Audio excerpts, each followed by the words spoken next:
No more hidden verdicts, no more secrets sold. Every voice is a weapon, every story be told. Innocent till proven guilty, that's our final decree. Under this constitution we stand forever free. Phoenix in the dawn, truth ignites the sky. Together we stand tall, no more asking why. Well, hello everyone out there in Streamland world. How are you today?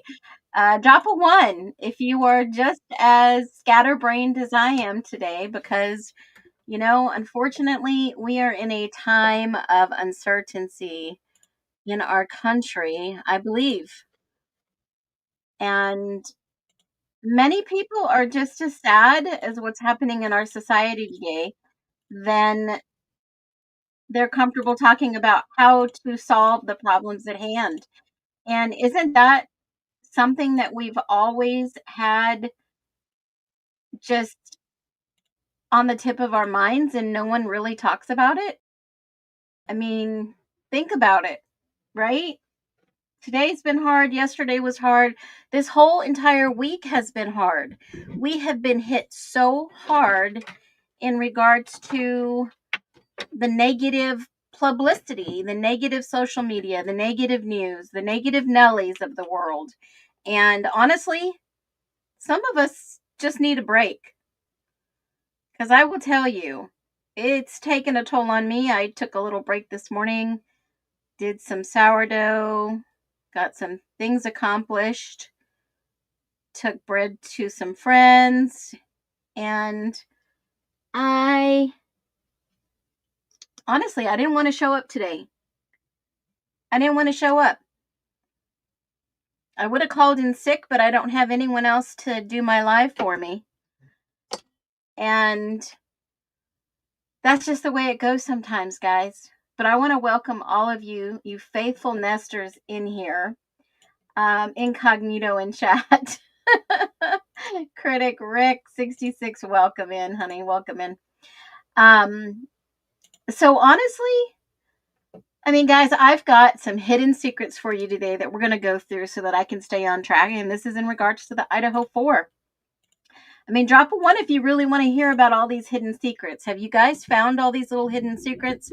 Because tomorrow, I am going to do a special live in regards to putting the Idaho 4 DNA in a mock trial. And you guys do not want to miss this one.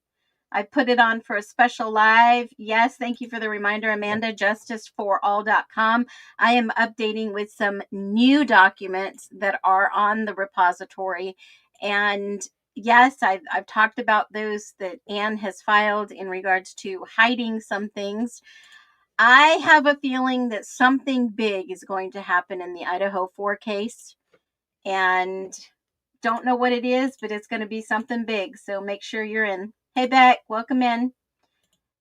Yes, Critic Rick, you were first. You guys were waiting on me. Hello, everyone. Yes. And you know what? We just have to keep staying positive. We have to. But I'm glad I showed up. I'm glad I've got some things for you to see today. Welcome in. It has been hard.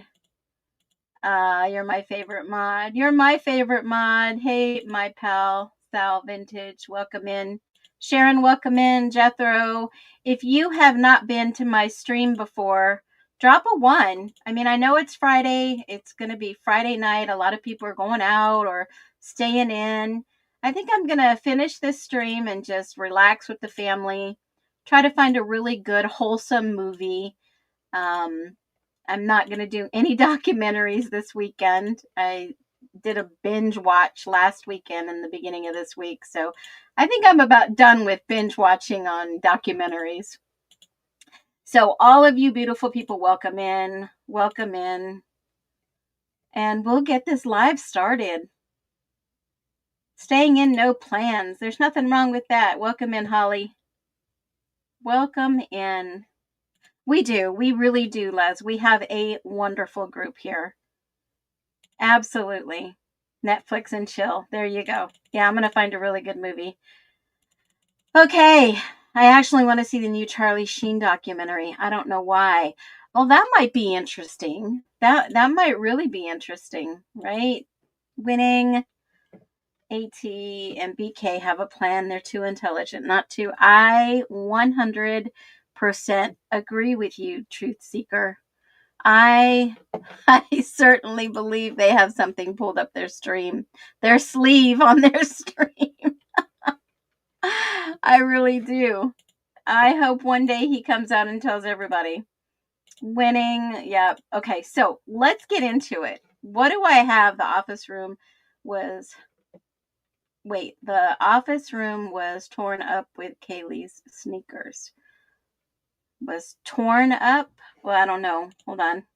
We need a comedy. Yeah. No. Ooh, that sounds good. Salmon dinner. I did not take anything out of the freezer.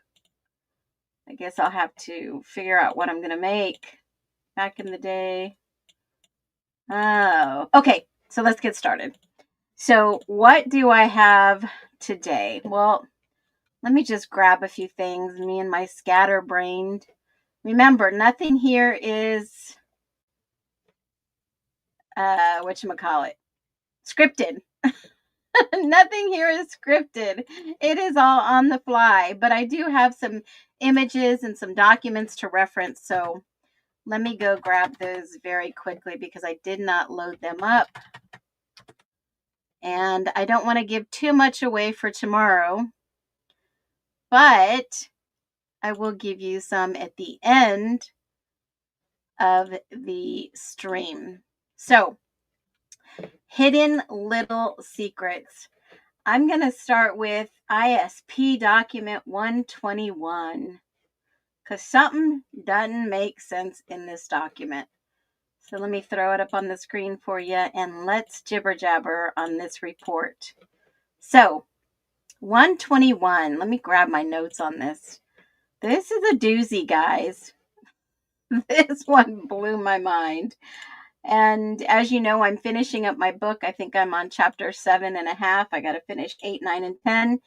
And this is one of those documents that I had to do a double take on. Let me see if I can fit this on the screen better. Okay.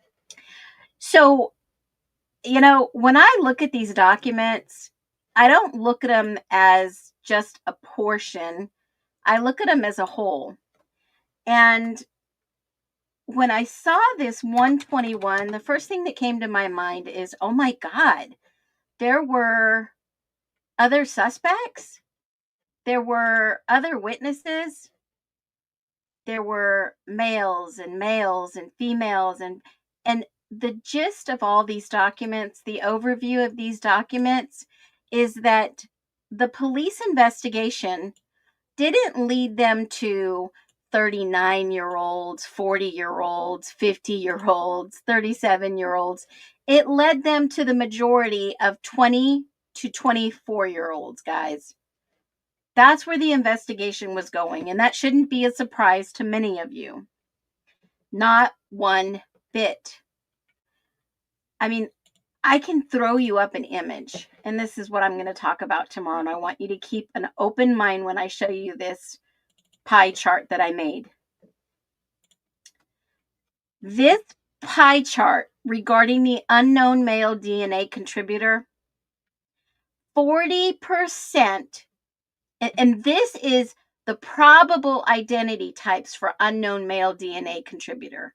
And when I say that, I took Othram's information, I looked at the FBI statistics, I looked at the ISP reports, I looked at the overall majority of what the average age was that they were investigating. And then I even took the opportunity to think outside the echo chamber and say, was this an intruder? And this is where this data came from. I'm all about data analysis and looking into certain things. And when I tell you the most damaging factor in this, obviously, was the DNA. 40% of this perpetrator came, the 40% of the information came from the Pennsylvania connection with the Italian cluster of DNA that was found by Othram. Now, I didn't say ISP. Othram. Othram gave us this information. They gave us this clue. And what did they do? They went back to the investigators.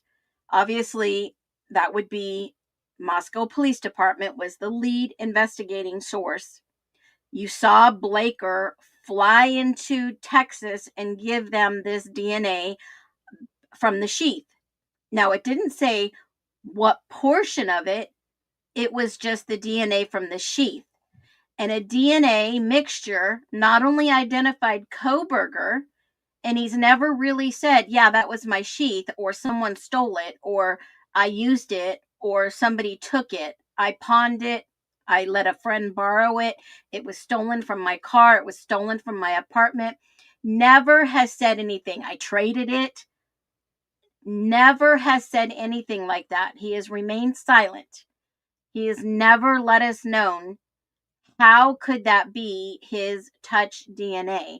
It's not his blood DNA, because the blood DNA, I believe, is this Italian cluster from Pennsylvania, long line of family. And it said multi-generational. So that would be, let's just say, a son, a father, a grandfather, a great-grandfather. That's multi-generational. So at least two grandfathers back. And in the Italian cluster. So I don't know, you can go do some research on Pennsylvania and find out the surnames of families that live in that northern part of the state. But then you can go back and say 25% of these people that they interviewed could be that male contributor DNA. 25% is a lot of people, guys. Okay? So in this percentage, let's say that you have 4 people and 40% could be somebody that was related in that Italian cluster. And then 1 out of 4 people was a close friend of them. You guys are talking food and I'm talking DNA. And then I even left in the 15% for probability that it was a stalker, obsessed male with Kaylee or Maddie. And then I even left in a 10% for a campus acquaintance, because everybody's saying, oh, the coach, allegedly the coach, don't leave him out of all this. 10% for a campus acquaintance. Could it have been a coach? Could it have been a maintenance worker? Could it have been somebody that was inside the classroom? Who knows? I just left that probability for the 10%. Now you got me wanting to make, and I have been saying I'm going to bake, and it's getting to be baking weather, and I have first on my agenda for baking this winter, well, actually, I think I'll do it this weekend, pumpkin sourdough muffins with a little bit of tiny crumb on top. Guys, you're killing me. You are killing me. It could be, Dina, it could be a professor. It could be anybody on campus acquaintance. It could be a security guard. It could be anybody that could fall into this category. And this is what the analysis has given me in regards to my findings, which I'm not a professional. I'm just looking at all levels of this. So when you go to ISP and you see, well, on 121, the majority of the witnesses are 24, 21, 21, 21, 22, 3 females, 5 males, and then a student with a gash on his eyebrow. There's video footage of this. There's, my narration of this is they checked on grades for Ethan, maybe tied to another crime scene. There was traumatized students. They removed deceased from the systems at school and was not able to locate the individual that was said to have a gash, right? So there were other people that could have been injured in this process if it was multiple people that allegedly assaulted these individuals. So when you look at the data from 121, you start wondering, what in the world are they talking about? Now, I'm not going to read all this verbatim, But this is kind of what I just summarized for you. All these witnesses, individual 21 male, male 21, female 20, male 21, female 22. Here's a male 42, that was somebody's dad, male 22, and then you could read through all this, right? The summary information. A, he saw a student with a gash between his eyebrows at the College of Education building on the 3rd floor. He couldn't remember the date, but he believed it was on November 16th. The student was white male, approximately 6 feet tall, and 190 pounds. His head was shaved on the sides with the bushy hair on top, and he was wearing a red sweater. He requested the camera footage at this time, the location not be overwritten. Okay? And then it goes on to say that there are some other people that had contact with Ethan a month before. They talked about WUE, a scholarship program for out-of-state students. Chapin was going to, obviously stay there, but he had to check on how he was doing in his courses. And he said Chapin was very relaxed and social, and he focused on weekly meetings and was going to increase Chapin's grade while he was on academic probation. So therefore, we know that Chapin's grades weren't that great. He was on academic probation. And typically, if you're not doing well in your classes, they won't let you do extra activities. Even from what I understand is you could be kicked out of your fraternity for being on academic probation because they look at GPA scores overall. So there's something that was hidden in all these documents. And then obviously there's another contact. He was last to see the person approximately 3 to 4 times. The last contact with her was on November 1st regarding coursework about a week before the incident. He is blank blank approximately 3 times. Now, if you start to wonder who this individual was, some of these were phone tips. They were called in by a certain person. Okay? And I started thinking, well, who would be 45 and giving a lot of this information? A witness, 42, sorry. This individual was a male 42. I was thinking maybe it was a coach, but when they start talking about grades and everything else, I tend to think maybe it was an advisor or a professor or an assistant. And it really made me curious what kind of connections. So this person was saying he was previously blank blank in the graduate program and still reaches out to blank for questions.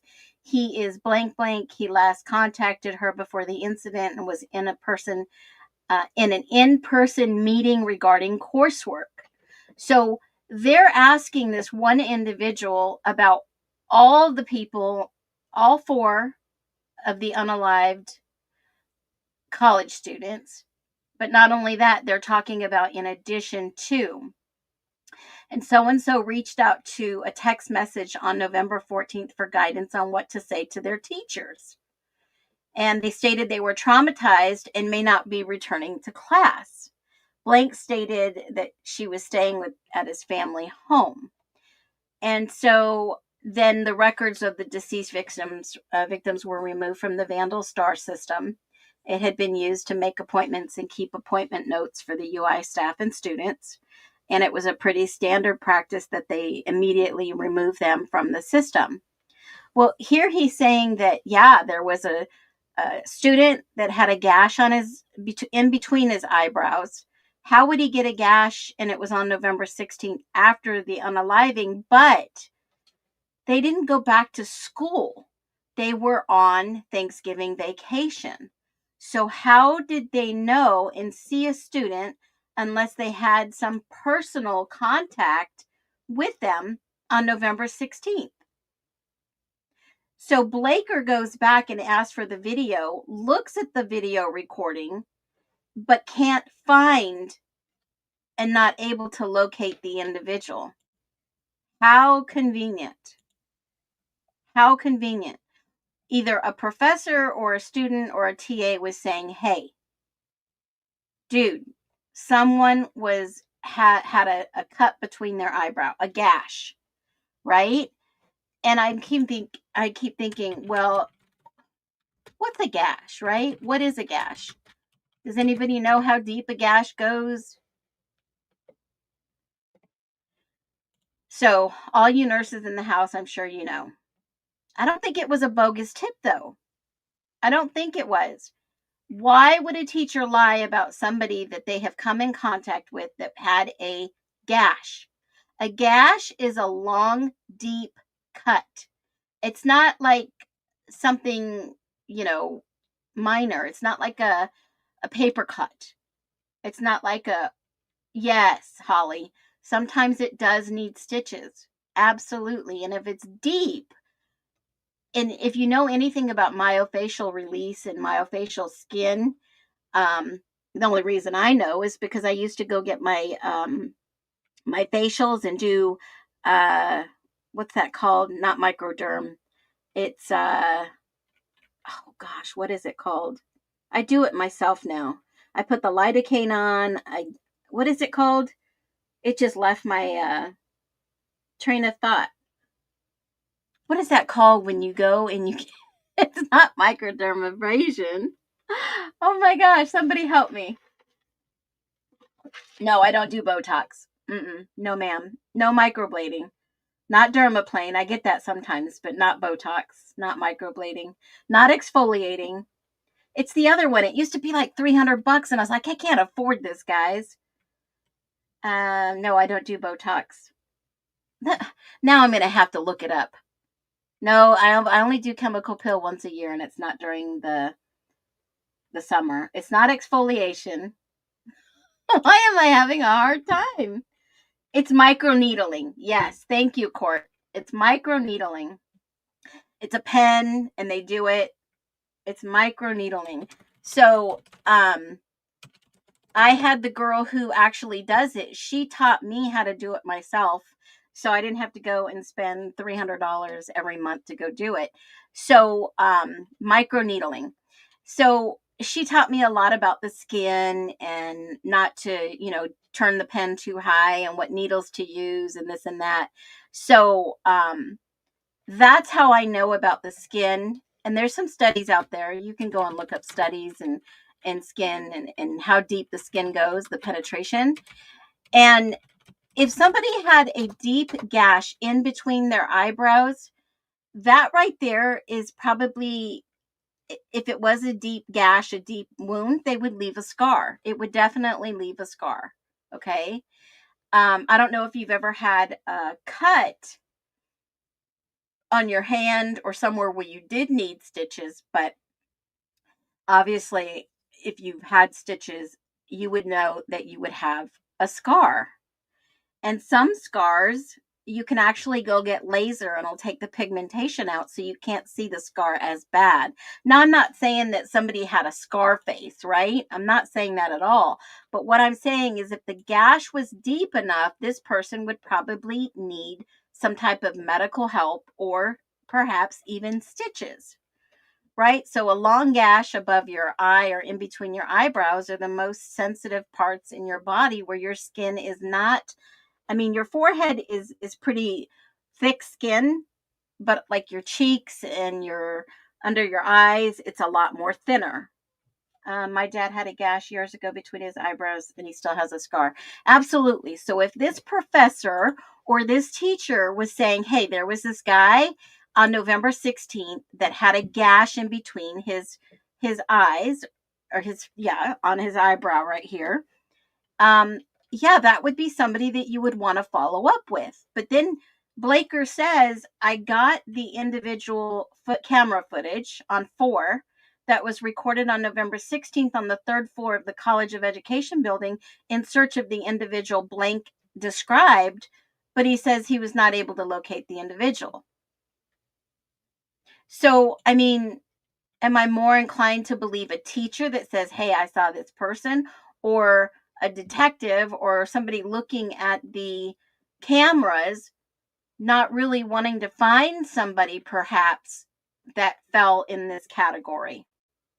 Now, I'm not saying that this is a 100% cover up alleged, right? What I'm saying is if they don't want to find an individual, they're not going to find the individual. That's just the way it goes. If you have an incentive not to find someone, then you don't find them. But if you have the incentive to find the individual, you're going to do everything within your power to find that person. It's like a needle in the haystack, right? If you know what the person looks like, if the TA has said, or the teacher or the professor has said, this guy is this student, all they have to do, guys, is go to the freaking counselor's office or the registrar's office and ask for the student's ID. How difficult is that? Yeah, now you're pushing your forehead right now to see how thick your skin is. It is pretty thick between your forehead versus your cheek if you touch it. Now, somebody was giving them a tip, right? Now, was it somebody who knew the individual? Or maybe, I mean, this is where my mind goes. And I love, if you guys, shout out to Booking with B, if you haven't seen her videos. I love how she goes into the whole thought process and walks it out and talks it out, because this is where my mind goes. If I'm the teacher's assistant, I'm just saying alleged, if this is the individual that is telling all this at the University of Idaho, and I'm telling another person and I'm describing it to another person, as somebody who's going to look into it, I'm going to go see if they have any other identifying, information about an individual. Then I'm going to go and find out about what time maybe they were at the college or where they were going, and maybe review some other footage, and then try to find the individual in the system, look at their ID, perhaps some identifying factors, right? And maybe if he didn't find him on video there, he might have been on video somewhere else. So it's not like a really quick fix that I'm going to go check for 10 minutes and that's it. And that's what it feels like has happened in this case. I really do. Because if you look at this document, it states that on November 22nd, I followed up on all these tips. Now, Payne testified they didn't get Koberger's name until the 19th of December. So they were still looking and investigating for anyone that could lead them to the possible tip on who the unaliver was. Or unalivers, right? Killers. So in my mind, some of these tips were just overlooked and forgotten about, in my humble opinion. Maybe they had a heavy workload. I don't know. But Blaker works at the college, is employed by Moscow Police Department to be on site at the college substation. I showed you that a couple of videos back, what he does, what his job is. It's like, a school resource officer has an office on campus. They deal with the crime. Now, then they move on to some other tips, and these came back from the FBI. Okay. And one of the tips that came back was from a forensic accountant. And they were looking at Kaylee's receipts for a grocery. And this was really interesting because he says that the bank statement showed 2 purchases at Taj Grocery on November 12th, 2022. One was for 18 and the other one was 37. And then her bank statement showed the grub truck Wandering Kitchen on the 13th. And that purchase was $10. But see, here's the odd thing that's said in here. Because if you didn't read this yet, you're going to know that she was seen filling up a vehicle with gas, which was a black SUV. Now, it had to have been her new Range Rover, the used one that she purchased, if that was indeed the vehicle that was hers. So, there's a couple of other things that are on here That's the stinker footage. That was a gas station. They went and collected it. And then they show that they wanted to determine the most useful cameras, and they downloaded a copy to the USB. And then the special investigation from the FBI comes back, and this is the most interesting one ever. Hidden in these documents of like a 7-page tip report. Number 3, the FBI special agent and another FBI special agent. This was an excerpt that was written. He got a text from blank that he had gone home to take ibuprofen and stretch his back because his back was bothering him. He'd been on a recent hunting and his back was sore from carrying his gear. Shortly thereafter, blank left blank and met up with blank. They went to McDonald's and blank near blank, and they bought a case of beer. Blank has been identified, and the birth date is 2000. So Detective Powell reviewed registered one of the video cameras that they requested. And on this camera, it shows each patron what they are purchasing is clearly visible. It did not appear blank or blank purchased beer or even entered the store between 4 and 6 p.m. But yet they reported that they did this. And what these FBI agents, they went back and they looked on the video cam. They were not satisfied with the answers they got. So then Detective Powell and I returned and requested further footage from the cameras at a few additional cameras. We requested copies of the recorded footage on November 12th, 2022, from 12 p.m. to 4 p.m. and 6 p.m. to 10 p.m., as previous requests had been made for the recorded footage from November 12th, 10 p.m. to November 13th, 6 a.m. This guy leaves with 2 thumb drives of the documents that he requested of the video surveillance. And then they later return back that day for the footage recorded on the 12th at 12 o'clock to 4 p.m. and 6 to 10. Other footage was not ready to be picked up. Then he goes back on the 5th, the next day, and he said, I returned to collect the footage, exactly what he said before, and turn the so-and-so turned the USB over to me, so he has the footage. So he goes back to the office and he's reviewing the footage, and he said, I reviewed the footage captured on the 12th, camera angle registered 1 from 6 p.m. to 10 p.m. ISP Detective Matt Henkel reviewed the footage captured from November 12, 2022 by camera angle registered 1 from 12 p.m. to 4 p.m. And then Detective Powell reviewed the footage captured on the 12th at the all pumps angle from 6 to 10 p.m. After review of all this footage, it did not appear that blank or blank purchased beer or even entered the blank from 12 p.m. to 10 p.m. So they say that they're at one place, but they're not even really there. And they can't confirm where these individuals were. So then he goes back and says, I put each of these thumb drives into evidence envelopes and completed the chain of custody when I turned them over to no other than Detective Lawrence Mowry. Yeah, there was a gap of time because they already had the 4 to 6 previously. They wanted all the other times because it wasn't adding up to these FBI guys. And the FBI guys went back and they said, this isn't good enough. I need more data. I need to go back and I need to ask for more. Something doesn't make sense.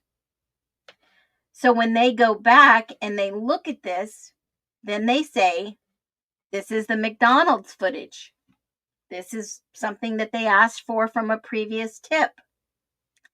And so you're going to get it in a minute. Detective Powell and I identified ourselves and explained to the blank, blank, blank, probably the McDonald's manager, that we needed to collect surveillance footage. Blank showed us the camera views they had in their store. We determined that the most useful cameras to identify persons in vehicles, and asked Blank to download copies of the recorded footage of these cameras on November 12th from 4 to 6 p.m. They were looking for something specifically between 4 and 6 p.m. And I kept saying, what are they looking for? What happened November 12th, 2022 in Moscow between 4 to 6 p.m.? Anybody? Any events other than the football game? I mean, what was going on in Moscow? Why would they ask for those specific times other than they knew that there were some formals going on? They knew that there was some tailgating. They knew that individuals were in town. I think you're right. There was a event. Was it the axe throwing? It wasn't the Hunga Dunga. Pre-gaming, tailgating. There were a lot of trailers that were in town. Yeah. Treehouse was going on. Something that wanted to put these individuals somewhere else. That's what they were asking for. If they could find them on footage, because that's what they said they did. If they can find them on footage, then that would have cleared them. See, in an investigation like this, no one is really cleared unless charged. No one is really cleared unless charged. When you are charged, then obviously you are the suspect. But this case is never really going to be over because they didn't get the killers. We know that now with all the DNA information that's been released. So what he does is he goes and he contacts the offsite tech support company to assist with the downloads because the guy at McDonald's has no idea. The offsite tech supported company started a remote session and completed the downloads. I collected the USB drive at McDonald's. So on November 18th, they pull him in. This kid is 21, right? I think he was 2021. His birthday was 2021. So this was 22. Yeah, he was 21. He was interviewed it was so important. The FBI came to interview him. Okay? This guy was so important that 2 agents went to investigate him. So the FBI sent O'Neill and Sheehan. And here is a following excerpt. They didn't give us the whole thing. This is just an excerpt of the interview report. At 4:30, I got a text from so-and-so that he had gone home to take ibuprofen and stretch his back because it was bothering him. Blank had been hunting all day, and obviously this is where he was sore from carrying his gear. Shortly thereafter, I left the blank and met up with blank. They went to McDonald's and then the gas station near X, Y, and Z where they bought a case of beer. Okay? This is exactly what he told the 2 FBI guys. Now, the other guys go and collect all this footage and they find out that, wait a minute, something's not right here. Because then he comes back and he says, I reviewed the footage from multiple angles. It did not appear that blank or blank, two individuals, entered McDonald's from 4 to 6 p.m. I also watched the drive-thru for vehicles matching the description of those commonly driven by blank or blank, and I didn't see anything that matched. I placed the thumb drive into the evidence envelope and completed the chain of custody up to when I turned it in over to, guess who again? Detective Mowry. Okay? 2 individuals, blank and blank. So then it goes on to say they pull blank in with the FBI for a special interview, and they give his date of birth. And it was conducted no other than Moscow Police Department. So they bring him in, the FBI sits down, and it says blank reported multiple calls and emails through the FBI tip line. The tips suggested the following. He owned a 2011 to 2019 blank. He knew the victims. He deactivated his social media accounts following the release of the description of the vehicle. He described himself as a clinical sociopath in a TikTok video. He was at the corner club the night before the homicides. He was walking in the area of 1122 King Street. Now, who could this be? Who could this be?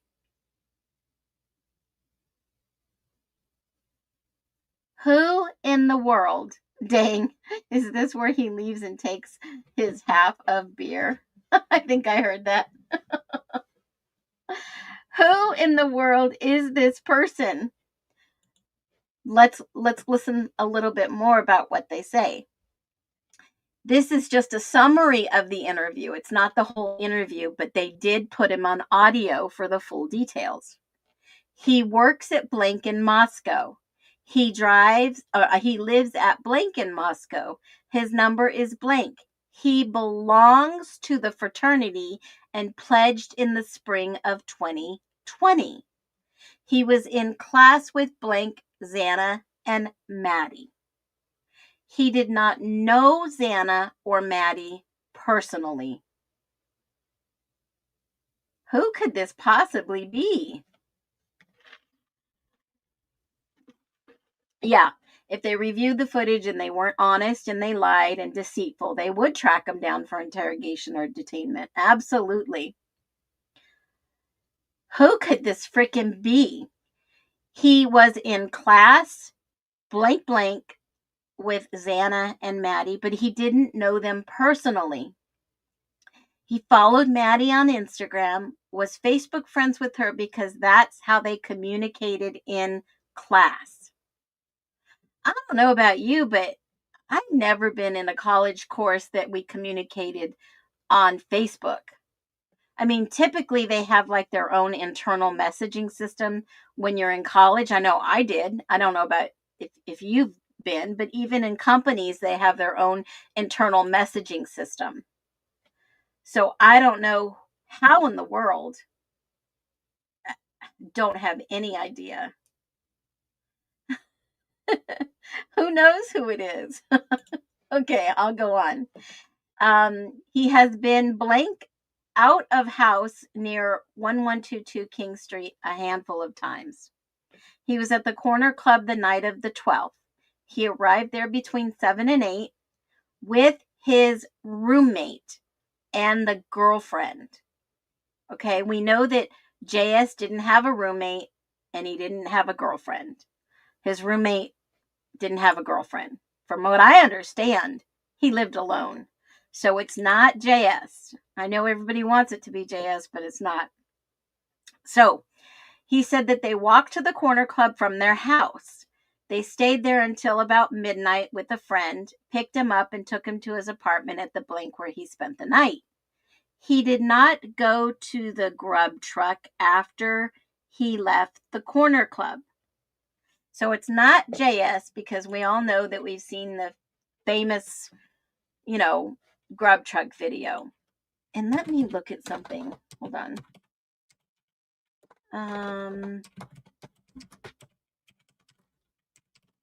I just want to check something real quick to see if I have the right person.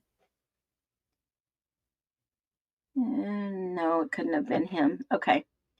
So then it says a Facebook account, blank, blank, blank, with approximately 60,000 followers posted his Instagram account and people were saying he was involved with the incident. He deactivated his Facebook account, made all his social media accounts private, because they were bringing unfavorable attention, to include death threats. He owns a blank. He does not own or have access to a Hyundai Elantra.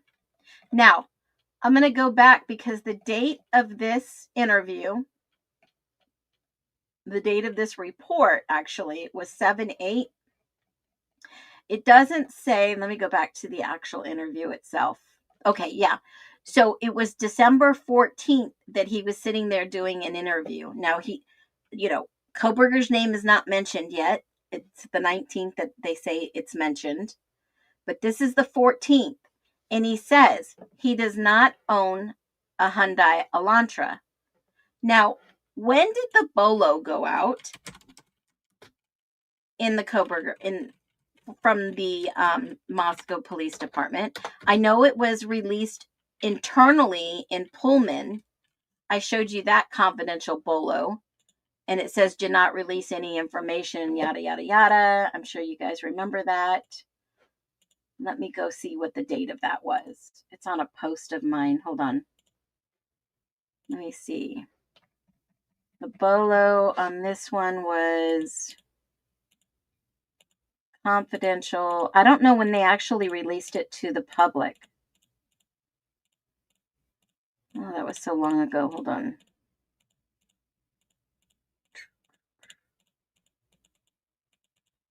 Bolo. Here we go. Okay. So the bolo was released internally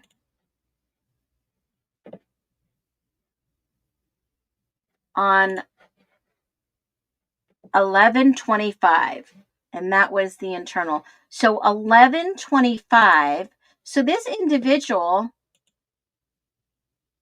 unless they asked him the question, unless they specifically asked him a question, he basically gave that he doesn't own or have access to a Hyundai Elantra. So I wonder what the question was that they asked him, unless he just threw that out there. He says he owns a blank. He does not own or have access to a Hyundai Elantra. I wonder if they asked him if he ever borrows anyone's car. I wonder if that's what they asked him. Because, some of these kids share cars. They let other people drive cars. Yeah. I wonder who it is. They let them go and, borrow them to run to the grocery store or the freaking gas station to buy beer. So, and then he says, my TikTok post about being a clinical psychopath, sociopath, is a joke. He does not believe he should be diagnosed with any sort of mental disorder. So I wonder if it was someone who knew him and put that on TikTok. I don't know why they would actually just throw him out there. But this individual agreed to give his DNA, signed a consent to have his phone downloaded, and the FBI guy used a sterile swab to swab the inside of Blank's mouth, and the interview ended at 10 a.m. So it doesn't say how long this interview lasted. It doesn't even say at what time. So I wonder how long this interview was. And then I took the phone and consent to Detective Maori again. He downloaded the phone and returned it to the FBI guy.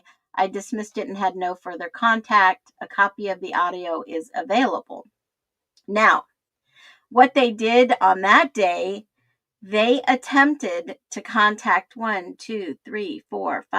6 individuals that had similar vehicles on camera footage. Owner of similar vehicle on security camera footage. So 6 people had been identified in an attempt to contact them because they noticed that they had observed similar vehicles. Was it similar vehicles in the area? 6 individuals in the area? Was it 6 people in that area that went to U of I or lived in the area? Barry was fired today. From what? What was he fired from? So when you look at this data and you think 6 people were interviewed because they had the same vehicles. How in the world, I mean, does everybody own a Hyundai white Elantra out in that area? Is that something that's like so common?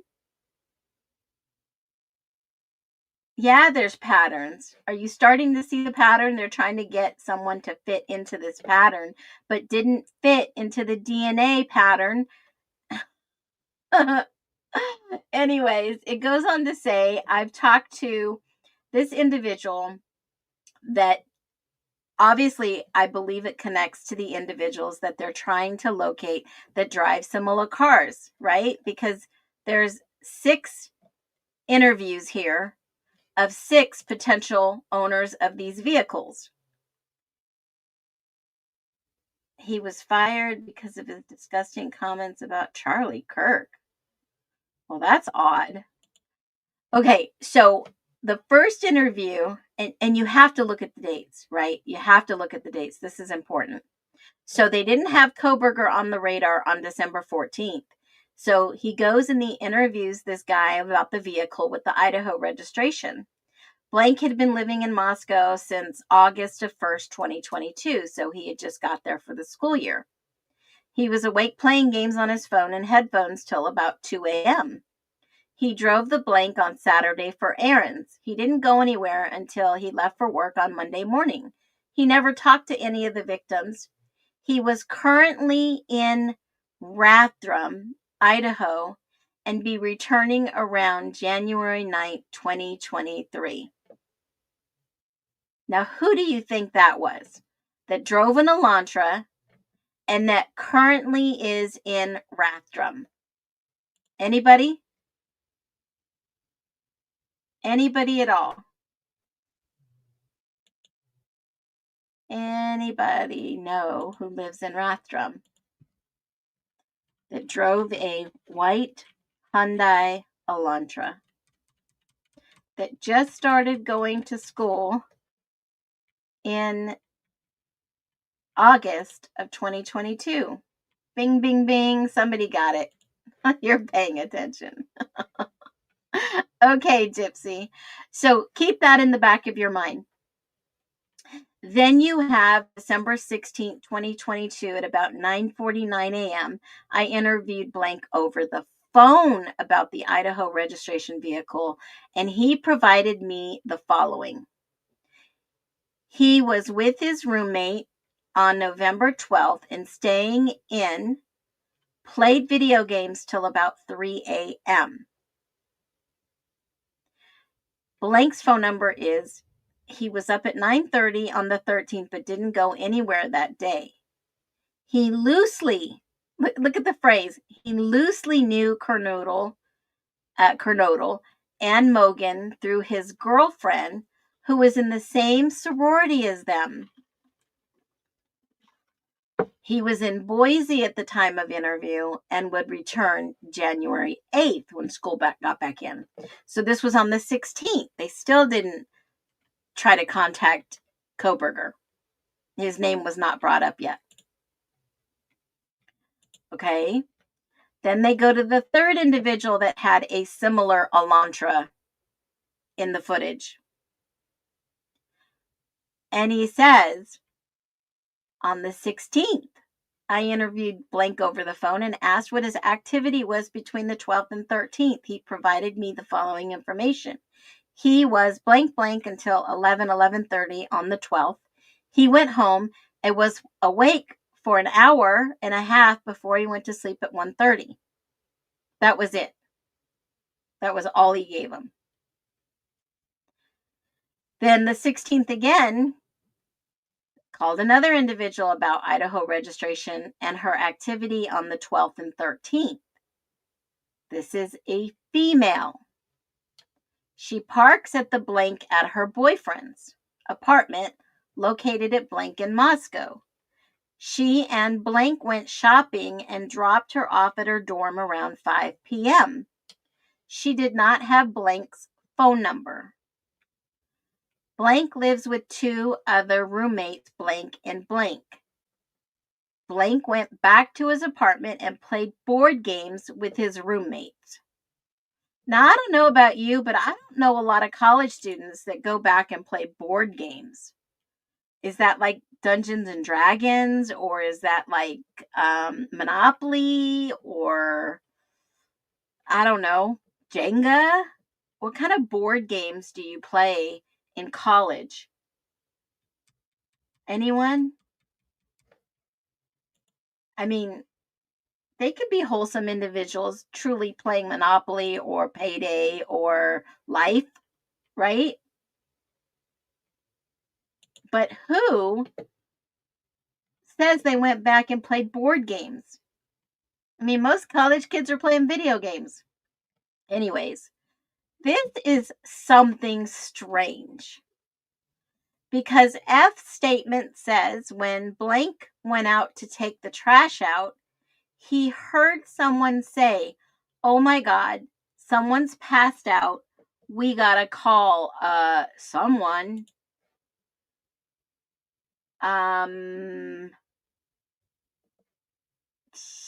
Board games. Is that the axe that you throw on the board? No, it's not a joke, guys. This is the actual statement that they gave. Drinking board games and they throw axes. Is that what it is? Is that maybe what happened? They throw axes? Did someone get so pissed off at Ethan that they tied him to something and threw an axe at him? Is that even possible? I'm questioning the unthinkable. I'm just asking a question. I mean, we do discuss theories and speculations, but I mean, all of these reports are telling us something. They're leaving breadcrumbs. And if you start looking, they're not being very truthful to the matter of fact in these reports. So blank went out to take the trash out and they heard saying, "Oh my God, someone's passed out. We got to call someone." I mean, they did release these reports to the public, so the public can read them. Anyways, on the 20th, they interviewed blank and they asked about the Idaho registration. Now, guys, these are not mentioning Washington at all. These are all similar to the vehicle observed on security camera footage. 1, 2, 3, 4, 5, 6. They go back and they asked every individual. There's 6 reports here. Then they give the report for the 5th one. He moved to Moscow with his ex-girlfriend about 2.5 years ago. His ex-girlfriend is blank, and her number is blank. He was the delivery driver for blank. He is friends with blank blank. See paragraph 4A. He is friends with this person. He parks at her boyfriend's in Moscow and frequents his apartment. So this is a friend visiting the area on the 20th when he was interviewed. He and blank broke up November 20th after being together for 2.5 years. He and blank previously lived with blank, blank, blank, blank, blank, blank, blank, blank, blank. I'm so tired of these blanks.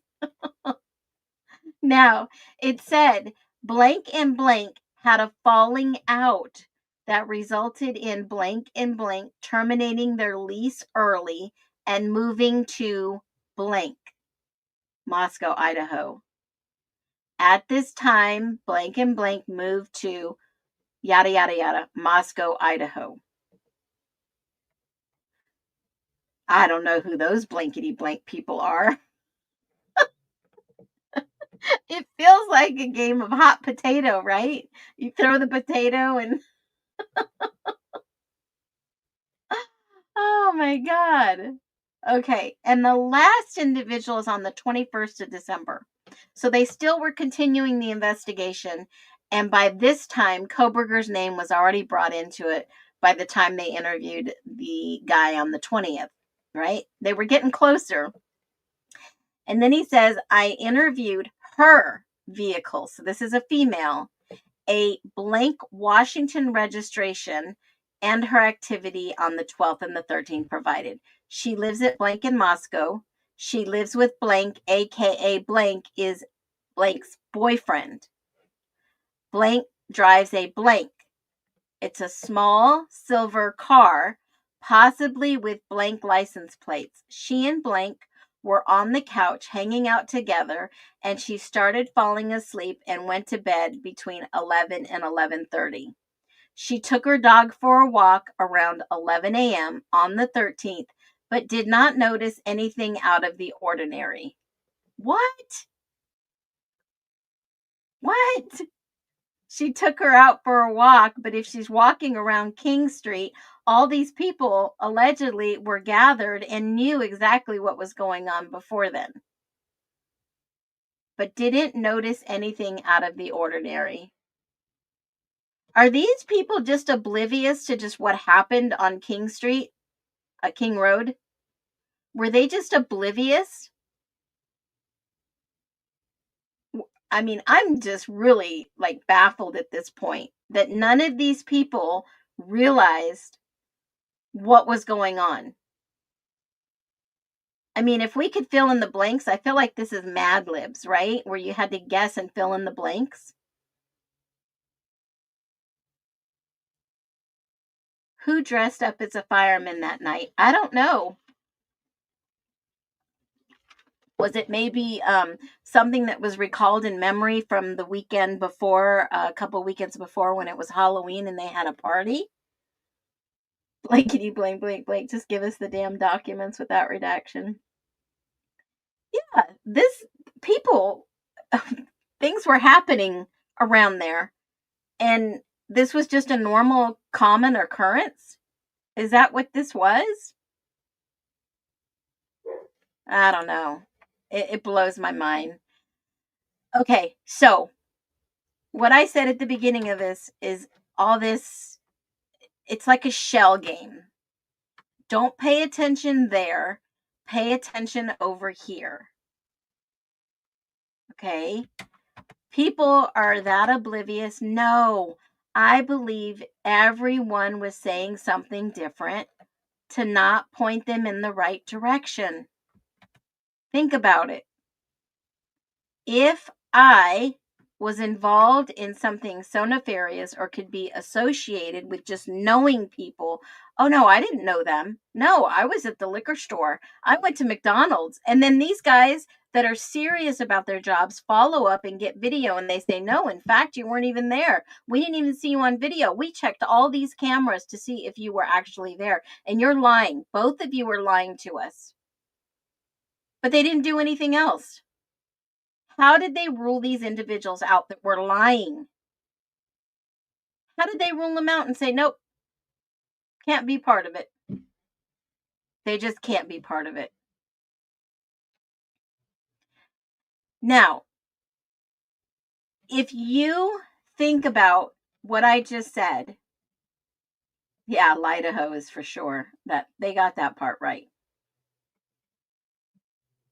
If law enforcement is the one that needed to perhaps make this go away for the college, they would have stopped looking at the individuals that they were interviewing in 556 pages, because the majority of the people they were interviewing were people in that town that were college students. The only way they were going to get this case solved was to interview those close in the circle. And remember the FBI stats that I gave you weeks ago on a post that basically, I'll pull it back up again. This is good. This one's really good.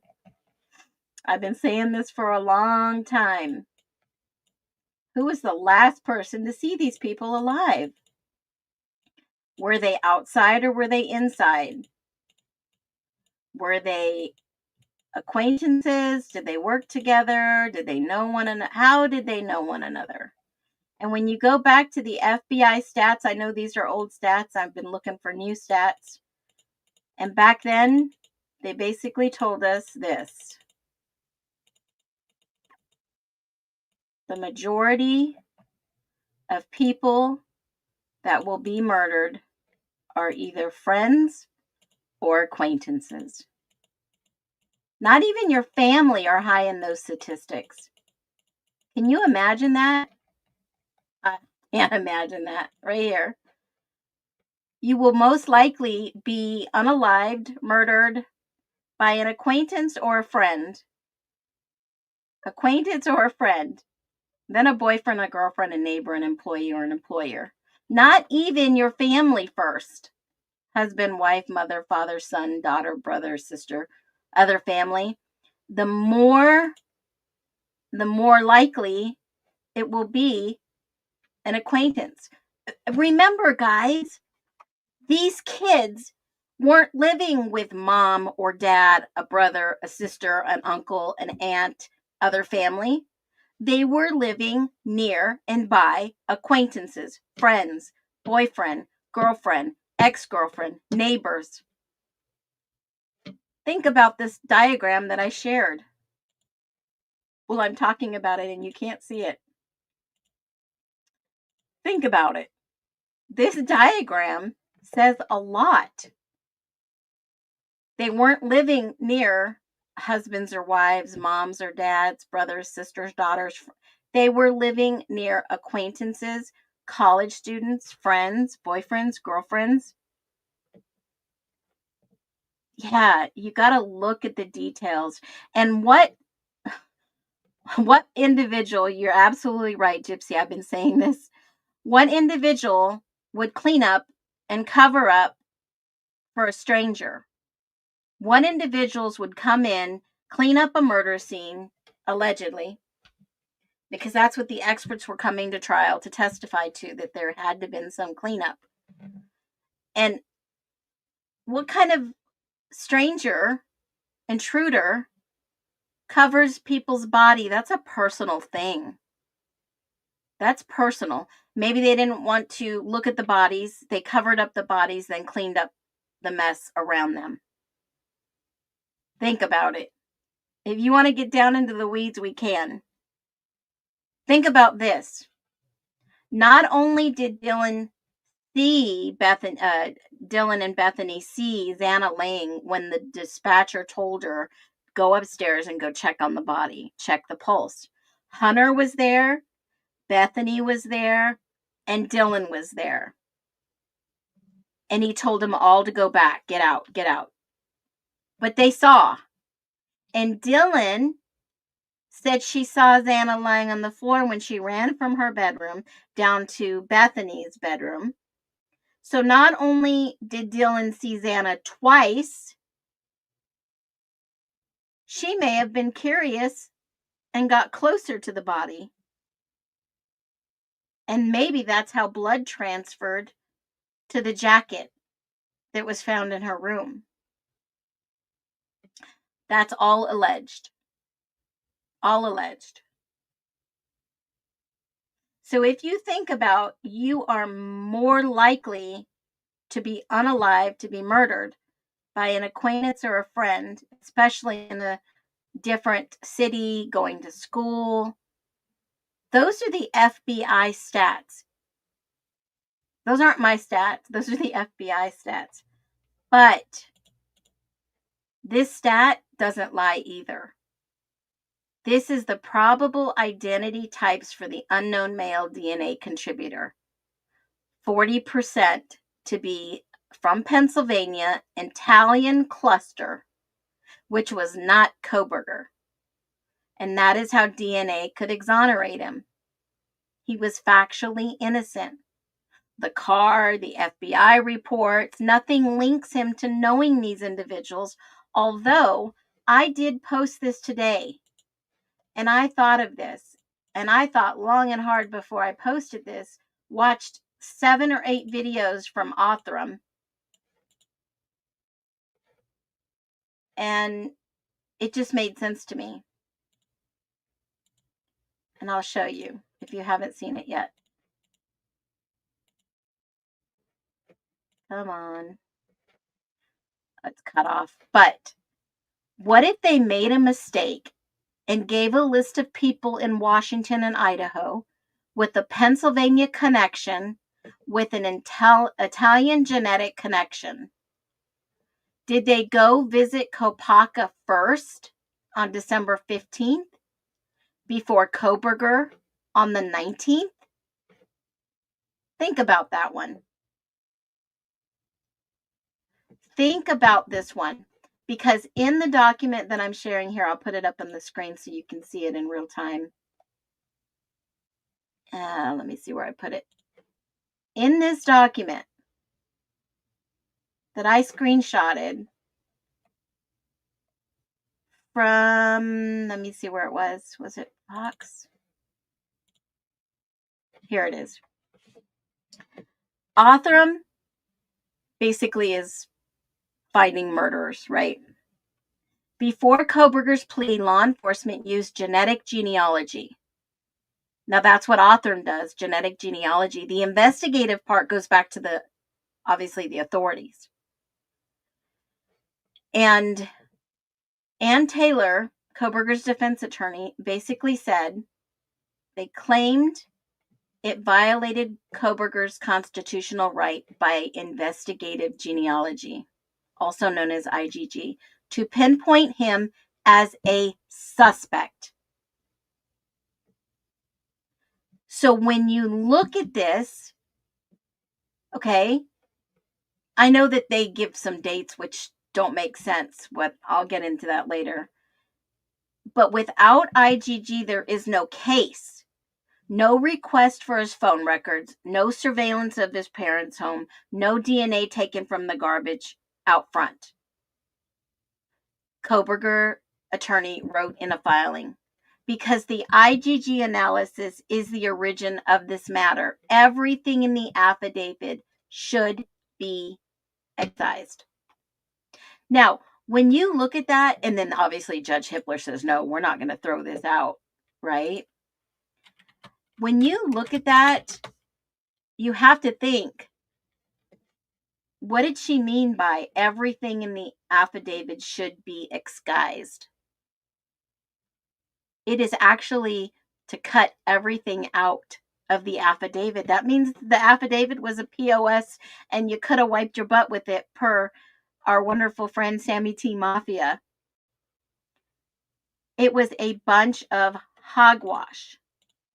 So, but when did they get his name? After Kopaka, the incident with Kopaka, then they went to the next person on their list.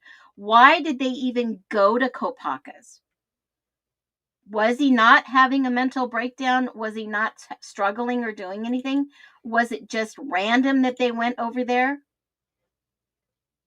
Because this is where it gets good. I got this from the excerpt at Fox Digital News. They say at CrimeCon, Middleman, the CEO, says that the DNA showed that the sample came from a multi-generational. That means many generations. Your dad, your grandpa, your great-grandma, your great-great-great-grandma, grandpa. That is multi-generational from Pennsylvania that intersected with Italian heritage only twice.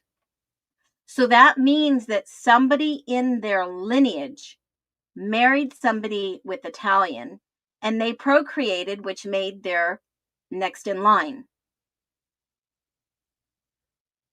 And then he said it was more than trace DNA, which led me to believe, when he said that, it led me to believe on that sheet there was that blood DNA. It was more than trace. It was contact. So how did they get Kohberger's name? Was he next on the list? Was he next on the list? Yes, because when I started thinking about how in the world, and I'll leave this before I go, if these kids were ambushed outside because we know that their clothes were wet and they were not dry in 24 or 48 hours, they needed to put them in the evidence dryers if you were watching a few days ago. If their clothes were wet, then they could have been ambushed outside. Now I have an alternative timeline, which it goes more in line rather than what we were fed, because we know what we were fed probably wasn't right. If you go by the timeline and you think outside the realm of what they gave us, it's more likely that, let me give you my timeline. This will be easy. 151, Maddie and Kaylee are dropped off. They don't say where they were dropped off. They were dropped off. An ambush happens outside the yard in the driveway, allegedly. Madison fights back because she scratches her attacker, and that trace DNA gets under her fingernails. And that's the DNA that they find that is in this realm of individuals. A witness accounts the screams they heard, the dog barking, that all aligns with these moments. Then the struggle moves indoors.